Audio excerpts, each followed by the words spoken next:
자, 이제 로마서 3번에 형법의 기능 보시는데요. 자, 형법의 기능은 형법이 이제 어떤 역할을 하느냐 이 말이겠지, 그지? 요건 이제 단어 몰라도 됩니다. 몰라도 되고요. 단어만 딱 익히세요. 밑에 2번에 갈로 1번 법익 보호 있죠. 자, 이 단어 시험 문제는 아니고요. 반드시 익혀야 됩니다. 자, 그럼 이렇게 생각해 보세요. 우리가 이제 살면서 지켜야 될 룰들이 많죠. 그건 뭐 달세 내야 될 것이고 돈 빌렸으면 갚아야 될 것이고 절도해서도 안 되겠고요. 사람을 죽여서도 안 됩니다. 그런데 이 모든 위반을 형벌이라는 강력한 어떤 제재로 가지는 않습니다. 그죠? 그럼 너무 가혹하거든 그게. 그죠? 그러면은 여러분 생각해 보세요. 우리가 형벌로서 강력하게 제재를 간다는 의미는 아주 악질적인 행동이에요. 악질적인 행동. 그런 것들은 아주 강하게 응징해서 다시는 못하게 해야 안 되겠습니까? 그죠? 그런 것들만 추려서 형벌로서 다뤄버리죠. 그게 범죄가 되는 거예요. 그래서 뭐 탈세 같은 거는 법이 없습니다. 아시겠죠? 자, 그러면은 국회의원들이 고민해 보는 거지. 국회의원들이 고민할 때 어떤 부분을 아주 강력하게 매질을 해서 다시는 못하게 만들어야 될 것이냐를 고민해 보는 거죠. 해봤더니 사람의 생명 있잖아요. 사람의 생명을 침해하는 행동들은 아주 강력하게 응징해야 되겠다. 그래서 생명을 침해하는 행동들을 우리가 보니까 죽이더라 이 말이야. 죽이더라. 그럼 죽인다 이게 행위는 살인이다 말이에요. 살인. 요게 이제 우리가 형법에서 다루잖아요. 다루면은 바로 죄가 되는 거예요. 이게 아시겠죠? 또 생명은 실수로라도 침해하면 안 되겠지요. 우리 실수로 사람을 죽게 만드는 걸 그 행동을 과실로 사망에 이르겠다. 이렇게 가는데 요게 만약에 형법에서 안 다루면 과실치사로 끝나는 거예요. 근데 형법에서 다룬단 말이에요. 이게 다루기 때문에 역시 죄가 되는 거예요. 생명과 관계되는 행위들을 막 열어가는 겁니다. 아시겠죠? 또 분야가 많겠지요. 우리 개인 재산, 이러면 개인 재산 보세요. 남의 돈을 빌리는데 안 갚잖아요. 그죠? 그것도 침해는 맞지요. 그런 거는 형법이 없어요. 그런 거는 다루지 않겠다는 거예요. 그런데 남의 물건을 훔쳐오잖아요. 훔쳐오는 행동을 우리가 절도라 부르거든. 이거는 다루겠다 해서 절도는 죄가 됩니다. 아시겠죠? 뭐 우리가 사기치면 안 되겠죠, 그죠? 그래서 사기도 치면 안 되기 때문에 이걸 사기라지, 나쁜 행동을 형법에 다루기 때문에 사기죄라 부르는 거예요. 아시겠어요?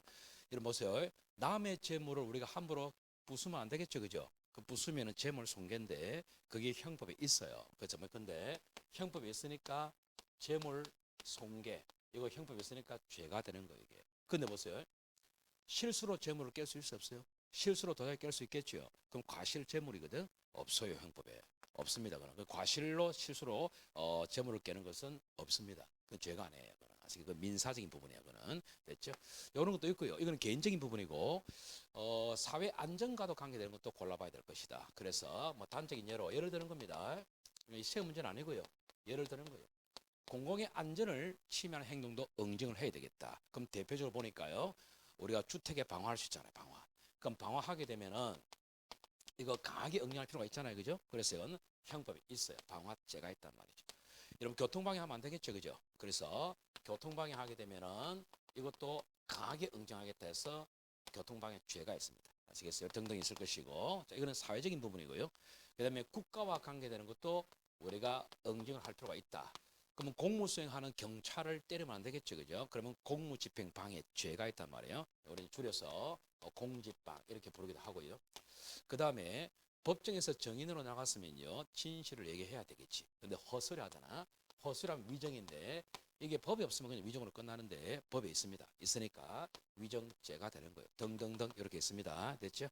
자 그러면은 한마디로 요런 걸 이게 요런 걸 만든 이유는 궁극적으로 요 가치만큼은 반드시 삶에 필요한 거니까 이걸 반드시 막아야 돼. 보호해야 되겠다는 거예요. 그래서 이 자리를 우리가 어떻게 표현하냐면 표현이 좀 어렵습니다. 법적으로 보호, 법적으로 보호하고자 하는 하나의 이익이다 또는 가치다 이런 뭐라 됩니다. 반드시 법을 통해서 이것만큼은 막아줘야 되겠다는 이야기예요. 됐죠? 그럼 이걸 용어를 줄이면은 요 법자 있죠? 요거 따고 익자 따죠. 그럼 줄여서 법익이야. 이게 법익이라는데 자 그러면 활용법을 아셔야 되겠지요? 여러분 이 말입니다. 자, 살인죄라는 법을 왜 만들었느냐?